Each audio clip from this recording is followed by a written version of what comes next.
et accueillir Jésus le Fils du Père. Au nom du Père et du Fils et du Saint-Esprit. Bien-aimés dans le Seigneur, loué soit Jésus-Christ.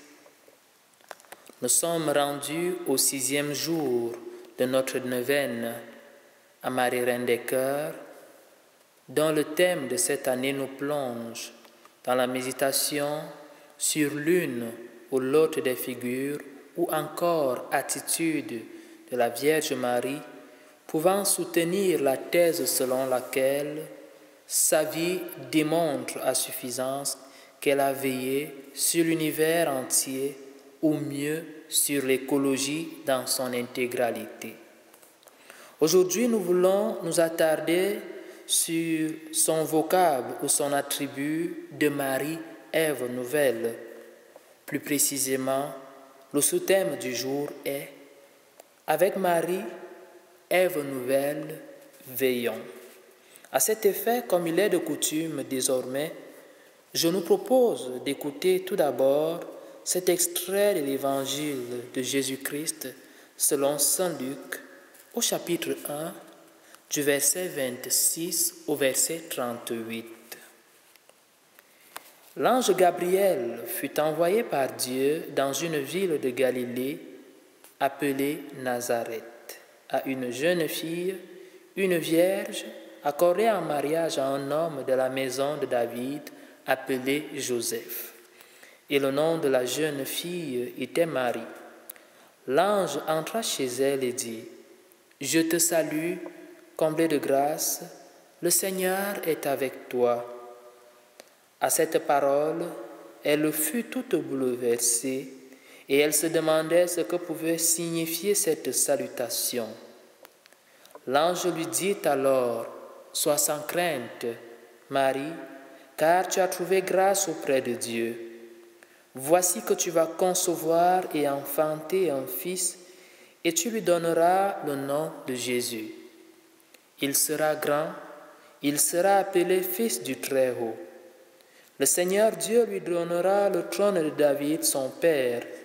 Il régnera pour toujours sur la maison de Jacob, et son règne n'aura pas de fin. » Marie dit à l'ange, « Comment cela va-t-il se faire, puisque je suis vierge ?»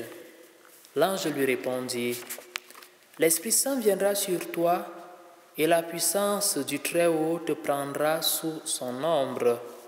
C'est pourquoi celui qui va naître sera saint, et il sera appelé Fils de Dieu. Et voici qu'Élisabeth, ta cousine, a conçu elle aussi un fils dans sa vieillesse, et elle en est à son 6e mois, alors qu'on l'appelait la femme stérile, car rien n'est impossible à Dieu.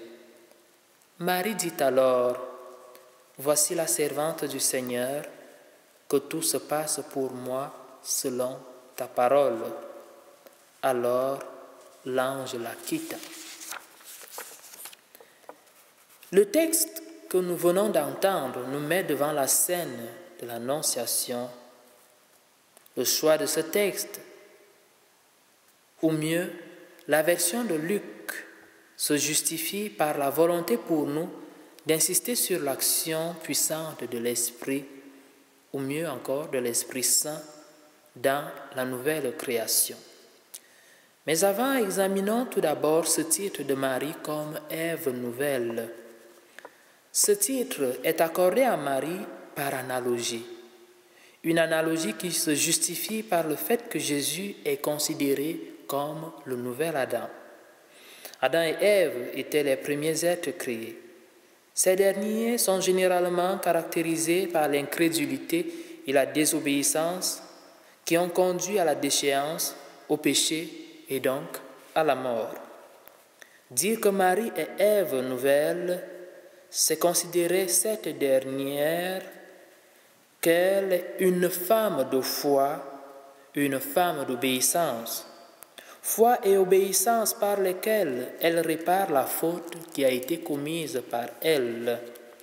Mais attention, Jésus et Marie, nouvel Adam et nouvelle Ève respectivement, sont à considérer dans l'ordre de l'altérité du genre et non dans l'ordre de l'altérité conjugale.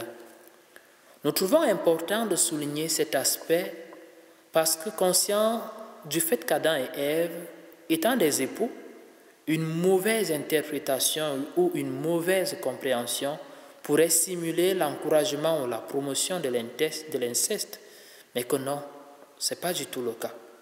Il s'agit plutôt d'un symbolisme. Jésus représente l'homme et Marie la femme. L'un et l'autre restent les modèles par excellence, les meilleurs en humanité, mais davantage lorsque nous nous situons dans la dynamique chrétienne. Même si modèles, ils le sont en réalité chacune pour tout genre. Nous ne sommes aucunement en train de dire que les hommes doivent seulement imiter Jésus et les femmes selon Marie uniquement. En quoi donc est-ce que ce titre de Marie, Ève nouvelle, serait plus concrètement intéressant pour nous? Quelles sont les valeurs qui peuvent être mises ici en exergue? Marie est prémisse de la création nouvelle, car modérée par l'Esprit Saint, elle inaugure la création. C'est la terre nouvelle où réside la justice, mieux la justice divine, une vie de juste telle que voulue par Dieu, et ceci dès sa conception immaculée. Marie est aussi la première créature du peuple nouveau. Elle est la première en chemin, dirions-nous, vers la sauvegarde de l'écologie intégrale, qui fait quant à elle partie intégrante du projet divin de la communion des saints et des saintes dans la Trinité. On parlerait pour nous autres de la conversion écologique, conscients du fait qu'effectivement nous sommes pécheurs et avons besoin de la conversion. Marie est aussi celle qui a donné son cœur à Dieu. Elle a accompli par son fiat, par son oui, les paroles du prophète Ézéchiel que nous entendons au chapitre 11, plus précisément au verset 19. « Je vous donnerai un cœur nouveau, je mettrai en vous un esprit nouveau. » Ce que vise pourtant cette neuvaine, ce que vise cette méditation.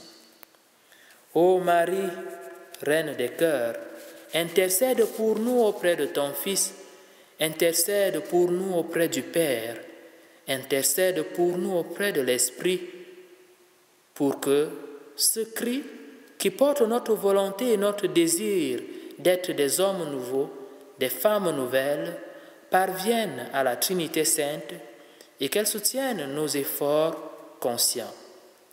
Mère si pure, si compatissante, Mère du divin amour et pleine de lumière divine, guérissez-nous, nous avons confiance en vous. Amen. Au nom du Père et du Fils et du Saint-Esprit. Amen.